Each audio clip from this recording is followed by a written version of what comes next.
युक्रेनी सेनाले लियो रुसले कब्जा गरेको डोनेत्स्क राज्यको लिमान सहर फिर्ता। यसबाट आफू निकै उत्साहित भएको राष्ट्रपति जेलेन्स्कीको भनाई।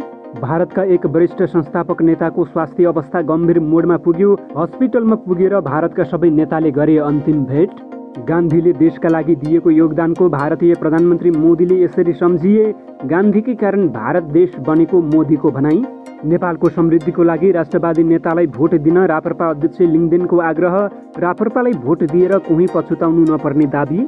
अमेरिकी राजदूत बेरी 5 वर्षीय कार्यकाल पूरा गरेर फर्किए स्वदेश। जाँदै गर्दा नेपाललाई दिए यस्तो सन्देश। र उत्तर कोरिया र रुस बीच बन्यो यस्तो सहमति। रुसको कब्जामा रहेको डोनेत्स्कमा किमले आफ्ना प्राविधिक पठाउने।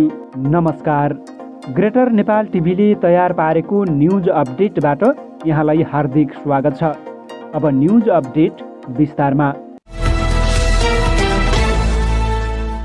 युक्रेनका राष्ट्रपति भलोदोमिर जेलेन्स्कीले रुसले कब्जा गरेका 4 युक्रेनी क्षेत्रमध्ये पूर्वी क्षेत्रमा रहेको एक प्रमुख सहर लिमानलाई रुसी सेनाबाट खाली गराएको बताएका छन्। युक्रेनको सेनाले शनिबार लिमानमा प्रवेश गरेको बताएको छ। यसपछि मस्कोले सहरबाट आफ्ना सैनिकहरूलाई अधिक अनुकूल रेखाहरूतर्फ फिर्ता गर्ने घोषणा गरेको छ।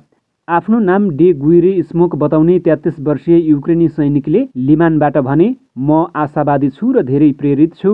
म अग्रपङ्क्तिमा अझै अक्कल झुक्कल आक्रमण र प्रतिआक्रमणका गतिविधि देख्छु। यद्यपि हाम्रो अवस्था मजबुत रहेको छ। कसरी विदेशी हतियारहरू भित्र्याउने र हामीलाई हाम्रो भूमि फिर्ता लिने, यसमा सहयोगी राष्ट्रले मद्दत गर्नेछन्, उनले भनेका छन्। गोर्खा दरबारको दशैं घरमा हिजो साँझको शुभ साइतमा फुलपाती भित्र्याइएको छ। दिउँसो करिब 4 बजे गोर्खा दरबारदेखि निस्किएको लावा लस्करको टोलीले साँझको शुभ साइतमा फुलपाती चौताराबाट बाजागाजासहित गोर्खा दरबारमा फुलपाती पुर्याएर भित्र्याएको गोर्खा दरबार हेरचाह अड्डाका प्रमुख हरिप्रसाद भुषालले जानकारी दिएका छन्। ब्राजिलमा नयाँ राष्ट्रपति चयनका लागि आइतबार मतदान भएको छ। मतदाताले वर्तमान राष्ट्रपति जायर बोल्सोनारो र पूर्व राष्ट्रपति लुइज इनासियो लुला डा सिल्भा मध्ये एकलाई भावी राष्ट्रपतिका रूपमा चयन गर्नेछन्। यो चुनावले ब्राजिलको राजनैतिक मार्ग दक्षिणपन्थबाट वामपन्थतर्फ जान सक्ने सम्भावना रहेको छ।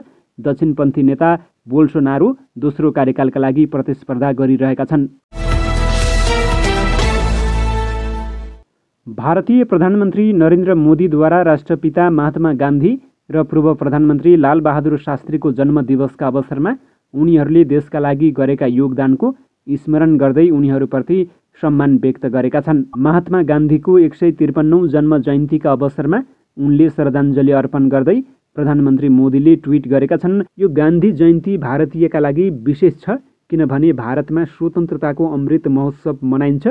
सायद सधैँ बाबुको आदर्श अनुसार बाँच्न सकिन्छ। म सबै देशवासीहरूलाई गान्धीजीप्रति श्रद्धाञ्जली स्वरूप खादी र हस्तकलाका उत्पादनहरू खरिद गर्न पनि आग्रह गर्दछु। सन् 1969 अक्टोबर 2 मा गुजरातको पोरबन्दर सहरमा जन्मेका महात्मा गान्धी अर्थात् मोहनदास करमचन्द गान्धीले अहिंसात्मक प्रतिरोध अपनाएका थिए र बेलायतको औपनिवेशिक शासन विरुद्ध स्वतन्त्रता सङ्ग्राममा अग्रपङ्क्तिमा रहर आन्दोलनको नेतृत्व गरेका थिए। यसले अन्ततः सन् 1947 मा भारतले आफ्नो स्वतन्त्रता प्राप्त गर्यो। स्वराज र अहिंसामा अटुट विश्वासले उनलाई विश्वभर प्रशंसा दिलायो। विश्वभर गान्धीको जन्म जयन्तीलाई अन्तर्राष्ट्रिय अहिंसा दिवसको रूपमा मनाइन्छ। यस अवसरमा भारत र विश्वभरि विभिन्न कार्यक्रमहरू आयोजना गरिन्छ। राष्ट्रिय प्रजातन्त्र पार्टी राप्रपाका अध्यक्ष राजेन्द्र लिङदेनले नेपाली राजनीतिमा जनताप्रतिको उत्तरदायी नेतृत्वको साथै बलियो राष्ट्रियताका लागि निष्ठाको खाँचो रहेको बताएका छन्। पार्टी कार्यालयमा बडा दशैं, तिहार, नेपाल सम्वत र छठका अवसरमा आयोजित शुभकामना आदान प्रदान कार्यक्रममा अध्यक्ष लिङदेनले मुलुकमा इमान र त्यागको राजनीतिले मात्र देश विकास र जनतालाई समृद्धिको बाटोमा लैजान सकिने बताएका छन्। उनले निकट भविष्यमा हुन लागेको प्रदेशसभा तथा प्रतिनिधि सभाको निर्वाचनमा जनताले राष्ट्रवादी शक्तिलाई मतदान गर्ने विश्वास पनि व्यक्त गरेका छन्। निर्वाचनमा जनताले गर्ने निर्णयबाट नेपाल र नेपालीको मुहार फेर्ने बताउँदै उनले चुनावको दिनलाई राष्ट्र निर्माणमा ऐतिहासिक अवसरका रूपमा लिनुपर्ने बताएका छन्। विजया दशमीको अवसरमा अध्यक्ष लिङदेनले स्वदेश तथा विदेशमा रहेका सम्पूर्ण नेपालीको सुख, शान्ति, समृद्धि, सुस्वास्थ्य र दीर्घायुको कामना व्यक्त गरेका छन्। भारतीय समाजवादी पार्टीका संस्थापक तथा मैनपुरीका सांसद मुलायम सिंह यादवको स्वास्थ्य बिग्रिएपछि गुरुग्रामको मेदान्त अस्पतालमा भर्ना गरिएको छ। उनलाई आइसियुमा राखिएको छ। यद्यपि पार्टीले उनको स्वास्थ्यको अपडेटमा उनको स्वास्थ्य स्थिर रहेको जनाएको छ। समाजवादी पार्टीका नेता राकेश यादवलाई उद्धृत गर्दै समाचार एजेन्सी एएनआईले भनेको छ, मुलायम सिंह यादवको स्वास्थ्य स्थिर रहेको छ। चिकित्सकहरूका अनुसार आज उहाँको अक्सिजनको स्तर अलिकति घटेको छ, तर चिन्ता गर्नुपर्ने कुरा छैन। उहाँको दिनहुँ नियमित चेकअप हुन्छ। केन्द्रीय रक्षा मन्त्री राजनाथ सिंहले पनि समाजवादी पार्टीका संस्थापकको स्वास्थ्यप्रति चिन्ता व्यक्त गरेका छन्। उनले मुलायम सिंह यादवका छोरा अखिलेश यादवसँग पनि कुरा गरेका छन्। काङ्ग्रेस नेता राहुल गान्धीले मुलायम सिंह यादवको स्वास्थ्यप्रति चिन्ता व्यक्त गर्दै उनको शीघ्र स्वास्थ्य लाभको कामना गरेका छन्। 4 वर्षे कार्यकाल पूरा गरेर अमेरिकी राजदूत रेन्डी बेरी आइतबार स्वदेश फर्किएका छन्। नामिबियाका लागि नयाँ अमेरिकी राजदूतमा सिफारिस भएसँगै नेपालबाट बेरी स्वदेश फर्किएका हुन्। नेपालबाट फर्कने क्रममा उनले नेपालबाट निकै सद्भाव र सत्कार पाएको समेत उल्लेख गरेका छन्। उनले नेपालको भविष्यका विषयमा आफू निकै आशावादी रहेको पनि बताएका छन्। उनले भनेका छन्, मेरो जीवन कथामा एउटा अध्याय नेपाली र अमेरिकीको सम्बन्धको इतिहासको बारेमा पनि समावेश हुने सौभाग्य प्राप्त गरेकोमा अत्यन्त कृतज्ञ छु। मैले यहाँहरूबाट व्यक्तिगत रूपमै अनुभव गर्न पाएको माया, सद्भाव र सत्कारका क्षणहरूका लागि सदैव आभारी रहनेछु। यो देशको भविष्यका विषयमा म अत्यन्तै आशावादी छु, किनभने मैले यहाँका नागरिकहरू, भूभाग, विश्वास र संस्कृतिलाई अत्यन्तै राम्ररी बुझ्ने सुअवसर प्राप्त गरेको छु। बेरी फर्किएसँगै नेपालका लागि नयाँ अमेरिकी राजदूतमा डिन थम्पसन आउने भएका छन्। थम्पसनले शुक्रबार वासिङ्टन डिसीमा पदको शपथ समेत लिइसकेका छन्। दूतावासका अनुसार नवनियुक्त राजदूत थम्पसन केही दिनमा काठमाडौँ आउनेछन्। यसै हप्ताको आरम्भमा उत्तर कोरियाको सरकारी समाचार संस्था केसिएनएले रुसका राष्ट्रपति भ्लादिमिर पुटिन तथा उत्तर कोरियाका सर्वोच्च नेता किम जोङ उन बीच पत्राचार भएको खबर दिएको थियो। समाचारमा उल्लेख गरिएअनुसार दुवै देशले बृहत तथा सृजनात्मक द्विपक्षीय सम्बन्धलाई समान प्रयासका साथ विस्तार गर्ने सहमति गरेका छन्। अगस्त 15मा कोरियाली स्वतन्त्रता दिवसको वार्षिक उत्सवमा पुटिनले उत्तर कोरियासँगको सम्बन्ध विस्तारमा जोड दिएका हुन्। पश्चिमबाट विमुख भएको रुस अहिले नयाँ सहयोगीहरूको खोजीमा रहेको छ। यसैबीच उत्तर कोरियाली कामदारहरूले स्वघोषित दोनेत्स्क र लुहान्स्क जनगणतन्त्रको पुनर्निर्माणमा सहयोग गर्ने खबर आएको छ।